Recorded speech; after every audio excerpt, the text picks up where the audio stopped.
Good morning, everybody. I am Michael Schwartz from Vertical Measures, and I'm here to host VM's monthly webinar series. Today's webinar is entitled How to Build Traffic and Backlinks with Content Marketing, and our guest speaker is a man who needs no introduction, Vertical Measures' own president, Arnie Ken. Before introducing Arnie to you, please allow me to take care of a little housekeeping business. Today's webinar will be available for replay later this afternoon, assuming there are no technical difficulties, of course, but it'll certainly be ready for you to view again tomorrow. We'll be happy to answer your questions, so please make sure to ask them in the chat applet located on your screen. If you can hear me but you can't see the PowerPoint slides, please attempt to reconnect. Now, without further ado, I'm happy to introduce VM President Arnie Ken. Thank you, Michael. Appreciate it.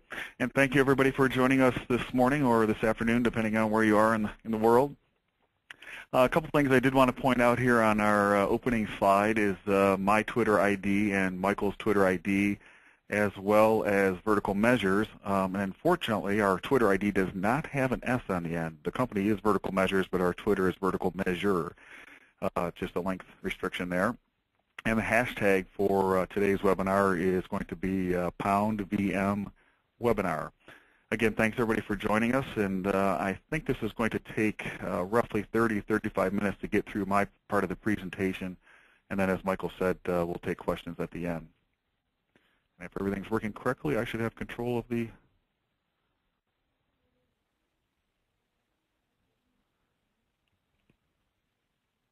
There we go.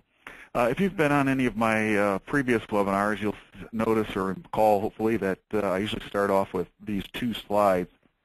Reason is I like to get this general impact with everybody, kind of wake them up to the whole search marketing reality, and then we'll get on with the meat of the program. But basically, the reality of search marketing is that organic search can be so valuable to a business that can sustain the entire business.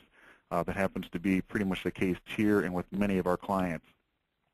However, as most of you on the call know, organic search rankings are something you can work to influence, but ultimately you do not control them. Each of the search engine algorithms make that call, and what we're here to talk about is content, and content is really the key to that. So when somebody goes to Google, Yahoo, Bing, wherever, and types in a keyword phrase, ultimately there's really only two outcomes. They're either going to find you or they're going to find your competitor.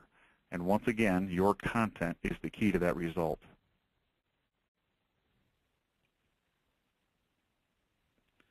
And here's something I ran across from Christine Halverson, a friend of ours who actually met at a meetup here in Phoenix just a week or so ago. She put this out at the beginning of the year, and I think these numbers are pretty darn eye-opening. This is about content strategy. And in her view, and I have to agree with her, it truly is the next big thing. If you look at this first set of numbers here on this slide, it shows search results for the phrase social media.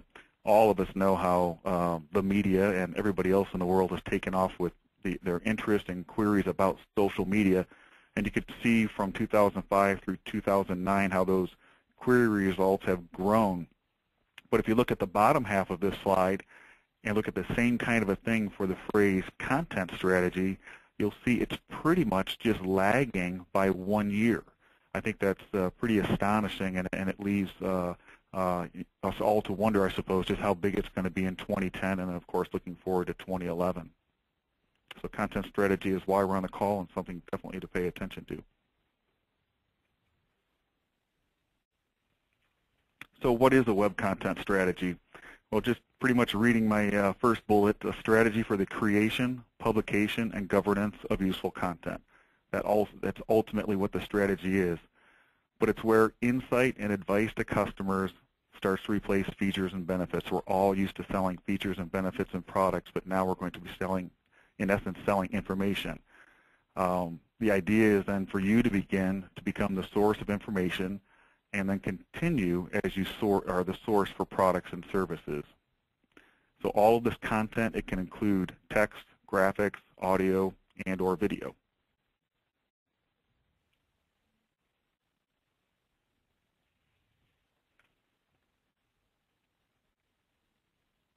There we go.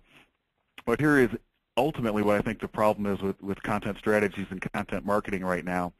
This comes from skillset.org and Brain Traffic. You can call it a honeycomb, whatever the right description is for this. But basically, this is a reflection of all of the aspects of an online business. Everything from account managers to business analysts, designers, so on and so forth. But you see those three sections in blue where they're just a part of the puzzle. They're just a piece of the puzzle. The web writer, web editor, maybe the content strategist. So you're competing against all of these other aspects of building a website, and heretofore, I think everybody would agree, since the web really came about, the content has kind of almost become the last thing that gets thought about. And over the last couple of years, I think SEO has been the hot thing, but with the changes in the algorithms, the very competitive marketplace, content is just going to have to rise to the forefront.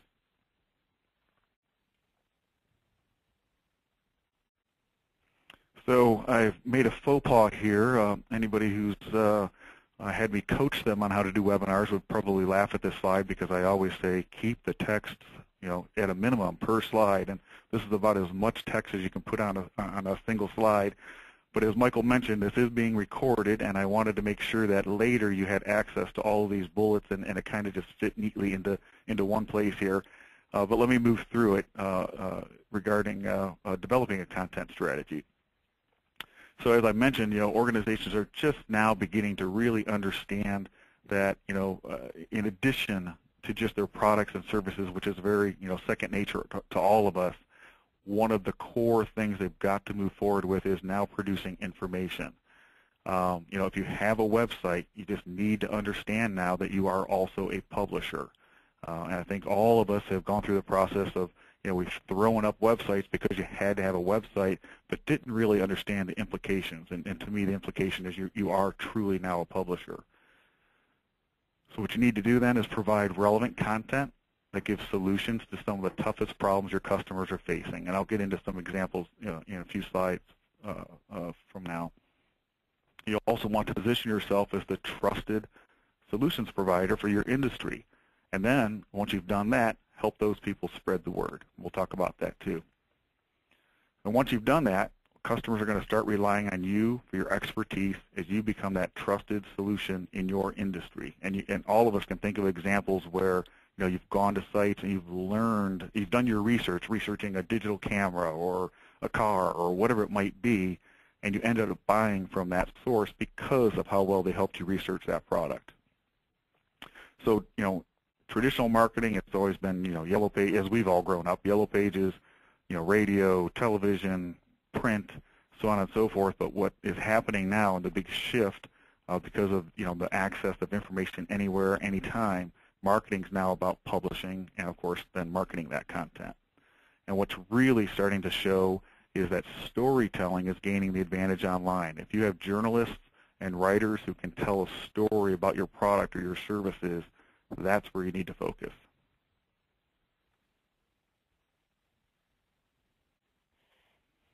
All right, so one of the great things that's happened here in the last couple of years is the ability to leverage social media to get the word out. As Michael mentioned in his preamble, Vertical Measures does many different things. We're an SEO company, we're a link building company, but our roots really are link building and really are SEO.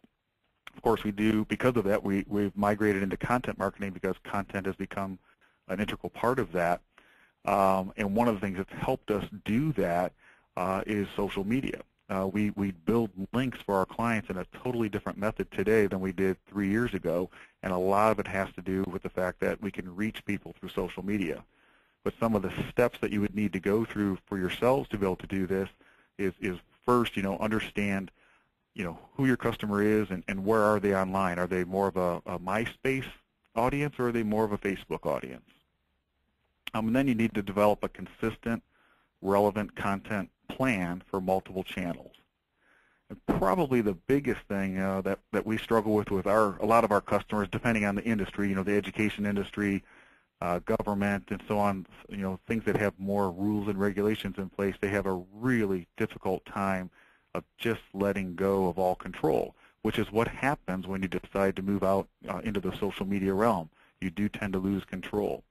The beauty of it, of course, is if you do let go, generally your ideas can spread. And for most of us out there, that's what we want. We want recognition on many sites.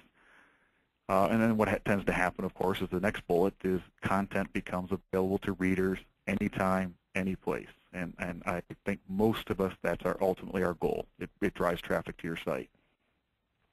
So people end up, as I just kind of mentioned, they share your ideas, and then again, we're a link building company, and if you care about search engine results, you want links as well.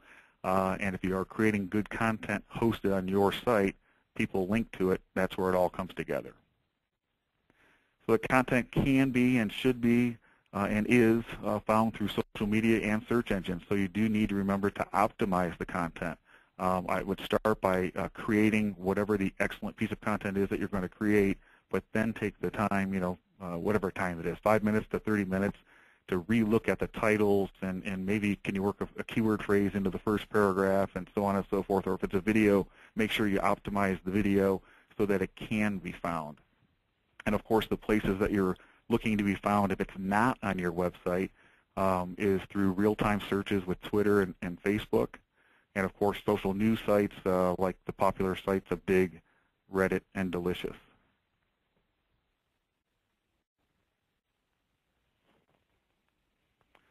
All right, so create great content.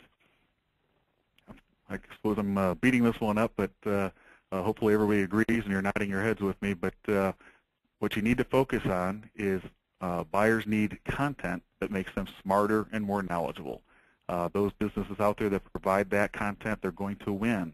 And one of my favorite stories that everybody here at Vertical Measures has heard a few times is I happen to have a Samsung DLP television at home, widescreen television. It's not a plasma, it's a DLP. And one of the, I suppose, handicaps of having a DLP is it has an expensive light bulb in it. And when you buy the television, they generally tell you the bulb's going to last 2 or 3 years. You might want a bulb warranty or whatever, and that really kind of doesn't matter. The fact is the bulb is going to burn out, and you're going to need to replace it. And, now it's been a few months, but a few months ago, our television started to flicker, and I figured the bulb was going out. So I got online, because that's where I live, of course. That's where we all live. And I searched for that light bulb online, and I'm sure I went to Google, and I believe I typed in, Samsung, whatever the model number is of our television, and probably replacement bulb. And in the search results, as we all know now with universal search, which is one of the reasons you want to produce a lot of different kinds of content, is universal search. But one of the results that came up was a couple of YouTube videos, and they were titled, "How to Change Your Samsung, whatever it was, model number DLP bulb." So of course I clicked on it, and I was able to watch this. Maybe it was maybe a 2-minute, very clean, very nice, very simple video of a person who had the television in front of them and the light bulb on the table, and quickly removed the old bulb, put in the new bulb, so on and so forth. And I realized I could, of course, do it myself. They showed me how. They had a link on their YouTube page to their website. I went right to the website and bought this $200 bulb from them. So there they were, giving away free information, took the time to create a video, but they got the sale. And what I noticed, of course, because I started as a search marketer, started clicking around, is they had produced dozens and dozens, maybe as close to 100 of these videos in their shop of all the different models and all the different bulbs and so on and so forth. And they sold all sorts of other accessories for televisions. But they were going after the long tail, and their videos were working. And who knows, I have, of course, no idea how many bulbs they sold, but they got my business from producing great content. So there's my long story. So the moral, I suppose, of that story, too, is they took the time to build content around those specific keywords. They weren't just going after Samsung bulbs. It was literally Samsung model number replacement bulb. So you want to add real value to the visitor to your site, the reader. Make sure it's unique, of course. You don't want to be scraping sites or copying content. That doesn't do you any good. Informative or entertaining content is great. And then something else to keep in mind is when you do create and build this content, who do you link to from your content? I mean, oftentimes you're going to want to provide, additional research, additional sources of information. So just make sure they're really good neighbors because that is important in Google's algorithm, is who you link to. Basically, it's your reputation. And then an added benefit is if you do a nice job of linking out to other sources, other blog posts maybe that are relevant to whatever your content is, you just might end up getting links back to your website as well. All right, so some content ideas. So I'm going to take a little sip of water real quick here. That was the time for Michael to do filler. But My comedy routine isn't quite awake yet this morning, but by the end of the webinar, I promise. Yeah, okay. That's when we'll really need you. Yeah. All right, so some content ideas. You're going to see a couple of slides here where I'm really going to hammer home the idea of a blog. So if you do not have a corporate blog or a blog on your domain, you need to have one. White papers can be great sources of content, depending on what your industry is, and almost any industry it can apply. E-books can be a good piece of content to create. Case studies about your products, or maybe comparing you to competitors or whatever it might be. Interviews. We're running a series of interviews. In fact, we just finished a series of content marketing interviews on our website. We had, I think, 3 or 4 content marketing experts run a survey with us. If you hit our blog, you can go back through and read some of their great commentary about content marketing. Infographics, online quizzes, contests. We've done a few contests here at Vertical Measures, and they've proved to be very successful. E-newsletters. We also produce a regular newsletter here. Community forums, participating in whatever forums are out there that support your products, your services, your whole community. Podcasts, videos, and of course even webcasts and webinars just like this. As we've mentioned, this is being recorded. We ultimately turn this into a video, and we post it on a section on our site, which is actually a pretty well-trafficked page on our website. People come back and watch the webinars. And when I'm creating content, I always try to think of stuff that I would want to watch or read or listen to, because it's like if it's interesting to me, it'll probably be interesting to other people, whereas if it's something that I'm just throwing out there and is boring and don't really care about, the audience is probably going to have the same reaction. So if you just think of stuff that you would want to see, stuff that would interest you, more often than not, it would probably interest a wider audience as well. Yep. And on the right here, Will It Blend, I don't know how many of you on the call have heard of Blend Tech is actually the name of the company, but you may have heard of Will It Blend. And it's kind of funny, I've been using this example for a couple of years, and they just became really relevant again here in this week. But Will It Blend became famous by getting in line a few years ago to buy the first Apple iPod. And when I don't know if everybody remembers back then, but you waited in line, you paid retail, they were being sold for above retail on eBay and other places and so on and so forth. Well, these guys make industrial strength blenders. They bought the iPod, went back into their lab, and that's actually the owner in that picture there, and blended the iPod, turned it into dust, and the video became an online sensation. I mean, millions of views, and I won't take the time now to tell you about their entire success story, but they literally created a website called Will It Blend, and it has become a media property all by itself.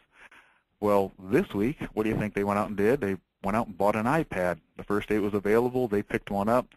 If you go to Will It Blend, I would imagine it's the first video that's seen.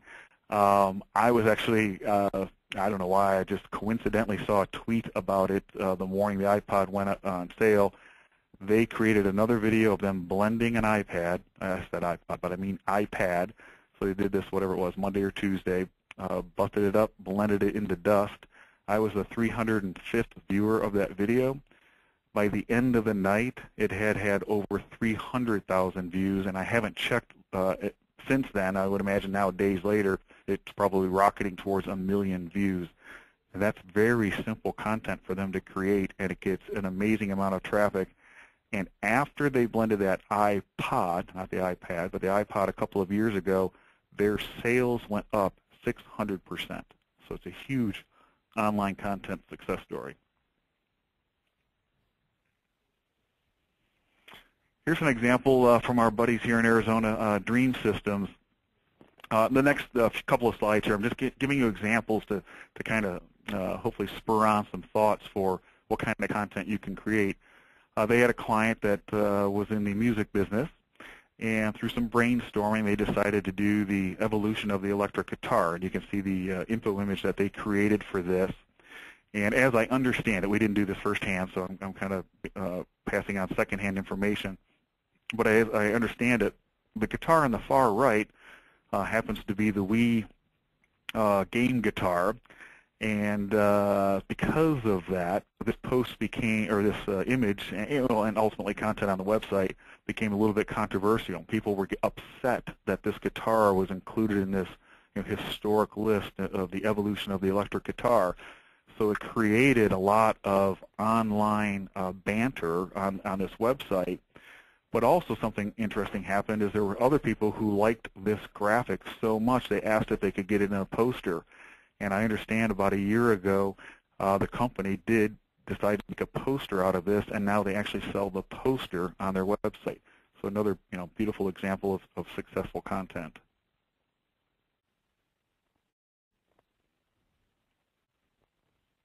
All right, a couple more examples, and these are ones that we're familiar with here because these are a few things that we have done. One of the more popular pages on our site is well, actually, I'm sorry, the second bullet is, but the first one is a video interview series that I actually did it in January. We got together 10 internet marketing experts, 9 of which were all in the Valley, and it turned out Rand Fishkin from SEO Moz was coming in to speak at an event of ours, and so we had him as the 10th internet expert. You can also find those on our website. We posted them there. But we just did, I think there were 5, 6, 7-minute one-on-one interviews asking each of these experts what they thought was going to happen with respect to internet marketing in the year 2010. We posted all of these one a day for 10 days, and later, not too much later, I mean days later, that particular interview series ranked number 4 on Google for the phrase internet experts. We weren't really gearing towards any specific keyword phrases, but that's not a bad one to get ranked for. The content is still popular on our site. Something else we did is we looked at what is it that our customers are constantly asking us about, or what issues do we see with our customers. And as basic as it might seem to some of you if you're SEOs on the phone, we still had a lot of our customers that were not optimizing their web pages correctly. So we decided to go through and make a series of SEO videos, tips on how to do title tags or keyword research or whatever. We kept them to 6, 7, maybe 10 minutes at the most each. It took about 2 hours to produce each one, so this was not an enormous amount of time. I think we did 7 or 8 of them, so we're talking about a total of less than 20 man-hours of effort. Those are available on our site to anybody for free. And I happened to check the backlinks to it the other day. They've been up for maybe 6 months, I'm just going to guess. There's over 300 unique backlinks to the host page for these videos. And we also, I think, I haven't checked this recently, but ranked number 5 for SEO videos, another piece of content. We also got asked by our clients a lot when we were encouraging them to set up blogs. Well, what would I write about? I don't want to put up a blog and let it become stagnant. And that kind of goes along with this whole theme of this presentation, content marketing. The fear of stepping in and starting something and not being able to finish it. So we brainstormed here and we came up with a post. I don't remember the title of it. It's corporate blog. I think it's the top 50 corporate blog topics or something like that, or corporate blog ideas or whatever it is. We wrote that post, and it became number 3 on Google for the phrase corporate blog topics. Not a highly searched term, but if you're looking for corporate blog topics, our post is there. And then I'll quickly just step through these images down below. These are examples of some well, 2 of them are controversial, and one's just cute, of image posts where you've all seen the top 10 whatever. The one on the left is an example of somebody putting a post on the top 10 most expensive car crashes of all time, and they had Ferraris and all this listed. And then the last one was Tiger Woods' Escalade being the most expensive car crash of all time. Funny, but it got a lot of traffic. The one in the middle, is PG-13, but this man had a tattoo of this lady there put on his leg. and then went in and decided to have breast implants put in, and it actually went wrong. They got infected and so on and so forth and had to be removed. Well, somebody there took a series of these pictures, not knowing, of course, it was going to go wrong or bad, and then because it did, was able to turn it into a post. And I know that in one particular day, it got picked up by Reddit and got over 10,000 visitors to that post. One on the right is a flower called the parrot flower, and when it blooms, it looks like a parrot. And somebody put together a page with a series of photos, outstanding photos that were just collected from the internet, and it got picked up by Stumbled Upon, another great source, and I know had, again, over 10,000 visitors in about a 48-hour period to that particular piece of content.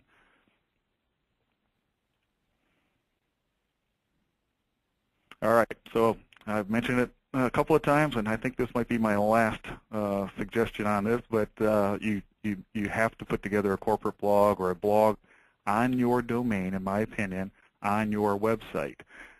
It gives you lots of advantages, but we know, in fact, this is a little bit old. I was just told the other day that now over 30% of our traffic that comes into our website is going to our blog posts and the content that we're putting on our blog. And we do about 2 to 3 new posts per week. We even have some people that don't work for us at all, guest post. In fact, one went live today. Somebody put a guest post on our site, so we didn't even have to write that one. But it gives you a vehicle to post this content. You know, you can post videos. The one example that you're seeing right here is the very first content strategy interview we did with Lawrence Coburn of Rate It All. It allows us, you know, to post his interview and links, and there's even a couple of images there. We do videos, so on and so forth. It's a great natural place to be able to constantly put fresh content on your site. And if you do that, of course, it keeps the search engines coming back. Search engines want to see new content going up on websites, and the more frequently you do that, more frequently they will come back and crawl your site. And it also gives you a great opportunity for internal linking. We probably do this in almost every post. Maybe every other post will, of course, drop a self-serving link that makes sense into a post that links back to the correct page on our website. It's good for internal link juice.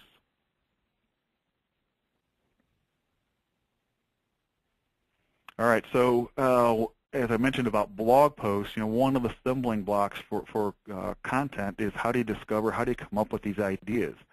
So here's just a few tips. There's other things that you can do, you know, just general brainstorming, but what tends to work well is if you can reach out and find current or hot topics.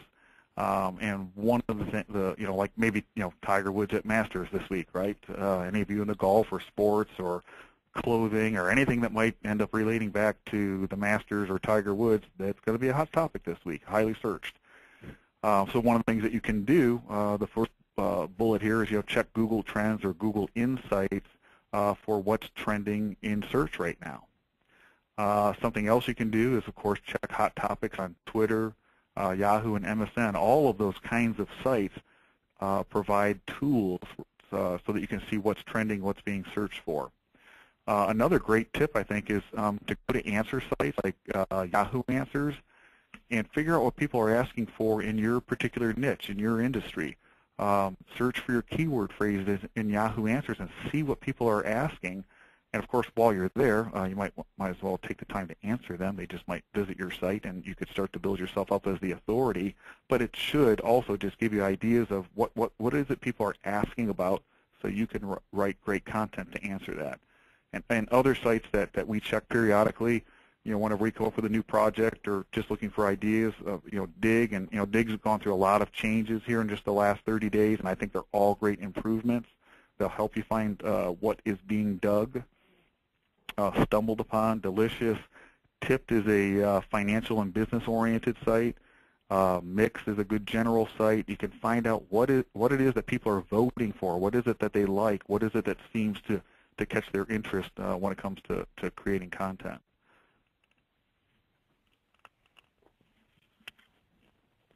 All right, and then this slide, something I borrowed from Rand over at SEO Moz. Basically, you know, what is the proper process? And you know, it is actually pretty simple. You know, the first thing you have to do, of course, is to brainstorm the concepts. And like I just mentioned, you know, check places like Dig, Reddit, so on and so forth. Check them each day, get into a routine, see, you know, see you can come up with, you know, 5 or 6 different ideas. Get a group together, you know, within your office or peers or however you want to do it, and choose what you think is the most powerful idea. Wireframe the content, you know, whether it's a, you know, going to be a video or an image post or text-based or whatever, lay it out. If it requires code, of course, you'll have to build the code, and that might be, you know, a widget or badges, or, you know, if you end up going that route, might be you're going to download a white paper, but you want to capture names and email addresses before people are allowed to get the free white paper, so there might be some coding involved there. And then kind of lay out the plan for how you're going to seed and launch it. In other words, you know, if you write a let's say we're doing this content marketing interview series that we did. Well, of course, we're going to note, you know, make sure that the people we interviewed knows when their interview is going to go live. If they happen to mention other people in that interview, we'll quickly come up with a little plan where we can email or tweet out to those people to make sure they know they were mentioned in this content. That almost always assures that they're going to retweet it or maybe forward it in an email onto their friends or link to it in a future article and so on. So you want to seed, you know, you want to get prepared and then launch a bit of a marketing campaign around that piece of content. And as I mentioned, ultimately you want the content to get found. Almost no matter what it is that you're creating, you do want to optimize it. And, you know, this is just good SEO right here, but for any journalists on the line, anybody responsible for writing content, it's pretty simple for you to follow some of these recommendations as well. As I mentioned, links are really important, so, you know, one of the things you do want to do is look at linking from the content externally and even internally to other pages on your site. Freshness of content, so you know, that's obvious. If you're producing new content, you're going to have fresh content, but you do want to keep adding content to your site if possible, and make sure you're using keywords properly. Years ago, it was almost always overdone, and used to hear, you know, what percentage of my words should be keywords. You know, that's pretty much just gone away, in my opinion. Write the content, write the best content you can write, then go back through and maybe make sure the keywords that you're targeting are mentioned a couple of times, the absolute #1 keyword phrase mentioned in the first sentence if possible, maybe the first paragraph, and that's probably good these days. Title tags are critical, though, for 2 reasons. They play heavily in the algorithms, but they also show up in the Google and Yahoo and Bing search results. That's what's there in the title tag, so you want to make sure it's correct in the way you want people to see and find it online. If you have images, make sure you use the alt text capability there. Make sure if you have the ability to do H1 tags or your heading tags, do those and include your keywords if possible. We still tell everybody to do a description meta tag. If for no other reason than it is also seen in the search results, but make sure you do a description tag. It's your chance to sell to those who found you in their search results. Your URL structure, try to control them. Don't have a lot of variables in them. Try to use your keywords if you can. And then, of course, new for this year, and I believe caffeine is starting to slowly roll out by Google, is page load times seem to matter.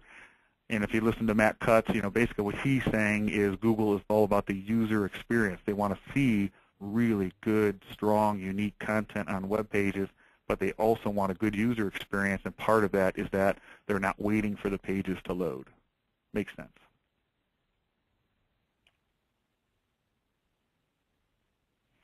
And here's a sample. Some of you have seen this before if you've been on any other calls, but this is one of our pages. It's one of the strongest pages on our website, and I'm just showing you here to point out all of the different elements on a page. And we happen to rank #1 for a link building service in Google, and this is the page that ranks, and you can see why. It's in the title tag. It's the first words in the title tag. It's in the URL. It's in the content. It's in the H1. It's in the meta description, and you know, we send links to that page through our blog posts and internally and so on and so forth, and it ranks real nice. And that's ultimately what, you know, the elements that you want in your content.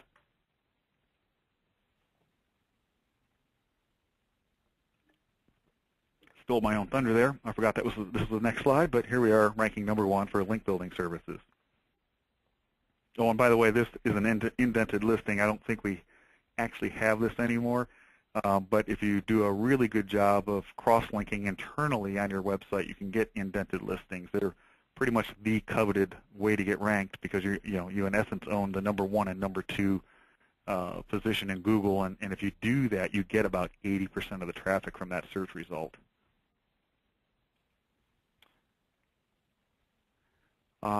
And the biggest factor, of course, is still backlinks. If you build great content and you get out and promote it, the links will come.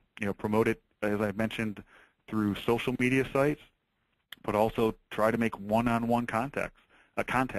Hit bloggers, hit the people mentioned in your post, hit the companies mentioned in your post or your content or your video or whatever it might be, and take the time to contact them directly. And ultimately what Google's looking for is the last bullet here. They want to know that or feel that links are coming to your site on an editorial basis. In other words, the person linking to you decided to do it on their own. Alrighty, so what do you do next? It's not always easy to do the first two bullets on here, and they're kind of a combination, but what I highly recommend is that you select somebody to be your publisher or your editor or your journalist or whatever it is, but have a single person in charge of the content for your website. Everything needs to go through that person, get approved by that person, but that person also needs to be the one who creates your editorial plan. They put together the team that's going to brainstorm content ideas and lay out the plan for the next few months. And know that it's going to change. Everybody's industry changes periodically, and in our business it changes, it seems, monthly. But so you need to be able to adapt to those changes, but start with a plan.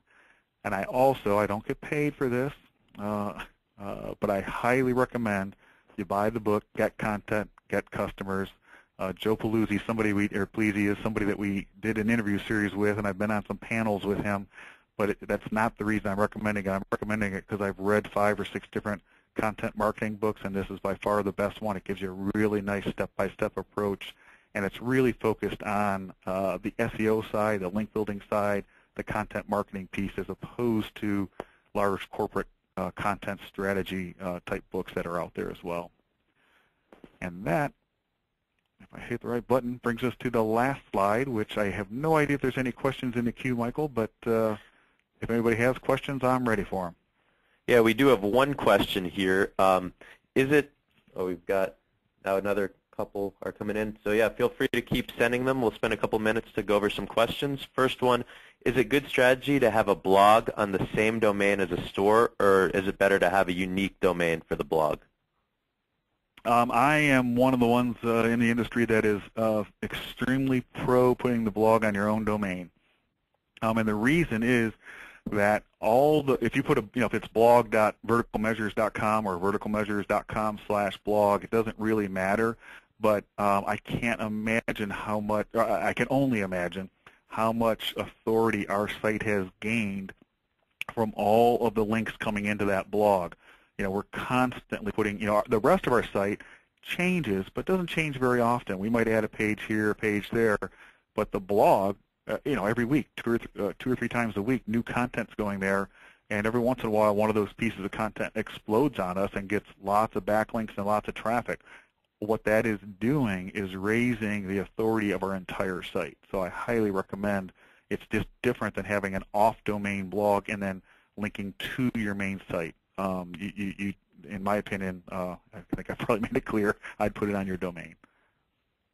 Okay, now we have a question about saying they signed in late. Can they get slides of the webinar? Yes, I can take that one myself. The webinar will be posted later today. We'll have the full slides plus audio and everything, so if you missed the beginning, you can get yourself caught up. Now this one I'll have Arnie take. What about having an ad agency blog like blogname.domainname.com instead of domainname.com/blogname? Yeah, it's interesting. That's what's becoming a age-old question of subdomains versus subdirectories. That's basically what you're describing there. we tend to do everything in directories. I've seen some video and seen Matt Cutts a couple times at different conferences, and he almost always gets asked this question, subdomains versus subdirectories. I believe, without clearly saying so, he leans towards and recommends doing directories as opposed to subdomains. So, domain name / blog is probably what I would recommend and lean towards. And one of the reasons is, my understanding is, if you do blog.domain name, it's treated a little bit like a separate site, even though the core domain is the same. For whatever reason, in the algorithm and the bot and so on, it can look at it as a separate site. That can be really, really powerful if you are a large brand and you're Ford Motor Company, and so you have the domain mustang.ford.com. Well, you're so big and you have so much authority that might be a good way to do it, because you actually might get more than one ranking in Google for that subdomain. But for the rest of the world, I would recommend /blog. Do it as a subdirectory. Okay, next question. Do you recommend any link building sites, keeping in mind only approving websites relating to the industry? Or what kind of sites would you recommend? I believe that's asking what kind of link building sites to read. Oh, to read? If I don't know if the person can clarify with you in a chat exactly what they mean. Of course, the best link building company in the world is Vertical Measures, but I don't think that's what they're asking. If you're looking for information about link building, yeah, I think that's what they're asking. Okay, well, I would recommend our blog, and I think we post a lot of good free information there. I also always recommend anybody who's an SEO or a link builder to follow SEO Moz. They do outstanding blog posts. They provide actually really good link building tools. That's one of the ones I can think of. There's Weep Noel, if you know him. He's I forget actually what country he's from at the moment, but I think it's WIEP.com. He's very, very good. Probably if you just do a search in Google for link building, I would imagine the first page is going to come up with some nice results for sites to learn about link building, if that's the question. Okay, we got another good question. In blog posts, should you do any solicitation of your own services, or just keep it to valuable content for the reader? My opinion is keep it valuable content to the reader, and if it makes sense to drop a sentence or two in there about, oh, by the way, ABC company also offers these widgets, or like we tend to do, we'll just drop a link here or there. If we're going to write a blog post maybe about effective content marketing research or whatever, and somewhere in the post we might link the phrase content marketing to our content development page. There's sometimes we will take a sentence or two and actually promote our services, but we try to let our website be the promotion vehicle and the sales vehicle, and our blog be the information source. Another question, how do we handle negative comments on our blog? Answer them. I know that obviously negative content can be all sorts of different, mean all sorts of different things, but you can't let them hang. You've got to answer them. I think by not answering them, it's implied that you either agree or you don't care about that person or anyone else who reads it there afterwards. So I think you always have to address it. You might find that that person comes back then and hits you again, responding to your comment. And sometimes that could be a really good thing to have a good, healthy dialogue going on a blog post. But always address them. If my main CMS is Joomla, should I look for a blog component that will help to get content pinged, or add a blog in addition to the CMS? Well, I think, I'm not a great CMS person, but I believe Joomla allows, has a blog platform, so I would probably implement that. But if you want to go with the industry standard, I know that you can add a WordPress blog to a Joomla CMS system, and that's, that I would go one of those two routes, but I would either use the Joomla blog platform or add probably WordPress. Okay, another one of our attendees wants to know, can you describe in more detail the internal strategy that result in indented listings? Yeah. If only we knew How many that, people? right? Well, we do kind of know it, but it's just I know that there are people who wouldn't want me to necessarily give this away in a public forum. But I will say that I'll just say one of the keys is the 2 pages that you believe are related and should be indented need to be linked to each other. So maybe you can just, anybody who's still paying attention and listening can kind of take it from there. But that's one of the keys to the indented listings. Okay. Is it worth the money to pay to be a directory, business.com? A little bit. I'll hear the whole question. Is it worth, sorry, I moved up.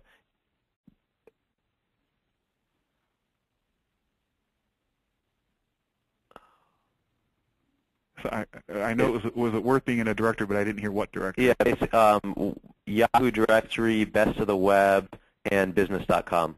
Oh, well, my answer is that we are in all 3. We pay the fees to be there.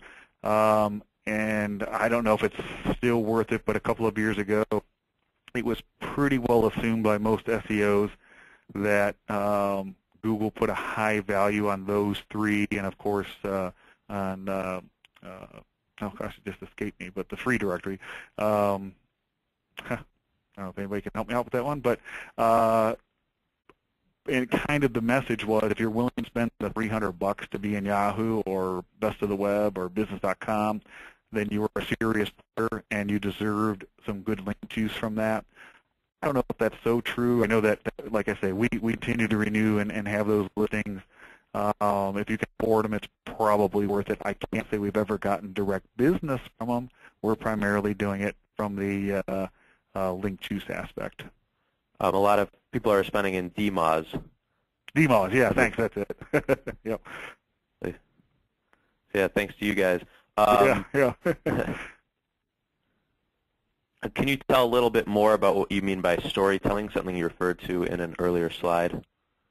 Yeah, Michael might actually be the better person to answer this. He's actually a journalist, and you can jump in, Michael. But what I mean is, instead of writing just dry content, if you have a story to tell, write it in a story format. And Michael, I don't know if you want to jump in and try to address that a little bit better than me. Yeah, I mean, I think, yeah. People love stories. I mean, that's the first thing they teach you in journalism. If you can make something interesting to them, make it human, people are going to want to read that. So I think that's just a way to make your content something that people will want to read, want to link to, which is really, in the end, what you're trying to do here.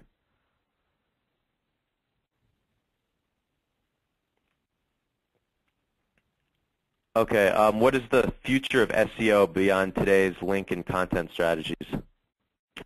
Who is that? Yeah. Well, if I only knew, I'd write a book and become a syndicated author and all that. And it's funny. I'll give you my opinions, and I actually think the experts at Google don't really know. So these are strictly my opinions. But I continue to believe SEO and search is going to be critical for many years to come. I just don't see any technology in the United States, for sure, coming down the road that is going to replace search. We are all. I don't care, what the platform is. I don't care if you're on your iPhone or your BlackBerry or your iPad or your desktop or wherever you are. What people are just so used to doing is, Google it, and search. Now, what's coming up in the search results is certainly changing, and so we all need to adapt for that. And that's what I'm referring to when I talk about universal search. There's video, there's news, there's blogs, there's the regular web pages we've been used to seeing for years. All of these things are appearing in search results, and you absolutely need, and that's why we're on this call, is you need to generate multiple types of content and get it on your site so that, if somebody, like the TV light bulb example I gave earlier, if your video shows, then you're there. If it's a local search, get in that the map, Google Maps. So you need to work, and to me it means there's multiple opportunity to show up in search, and so you need to work on all those aspects. But for the next few years, I don't even see the algorithms making any huge changes. And mine is just a kind of a business theory that Google is a public company now. They won't do anything drastic over the during any particular year that might upset their cash flow, and their cash flow is all built around search. Yeah, do we have any more questions? It looks like we're starting to get a stop. We had a steady flow there for a while. Well, we're almost at our 1 hour limit, so I can understand. Yes, we are. Yep. Okay, well, I think we will put this thing to bed now. That's all the questions we have. For further questions, please contact Arnie, contact myself as well. Arnie, thanks again for the nice presentation on content. This is obviously a very important part of the future of SEO, and I hope everybody learned quite a bit today. And if you didn't, of course, I'm going to say this for what, maybe the third or fourth time, maybe the fifth time, this will be posted on our website. It'll be up on Vimeo as well, so you can catch anything you missed, maybe go back, look at some of the slides, especially that text-heavy slide in case you didn't catch everything there. So anyways, for Arnie Ken, I'm Michael Schwartz. Thank you for attending our webinar, and have a great day.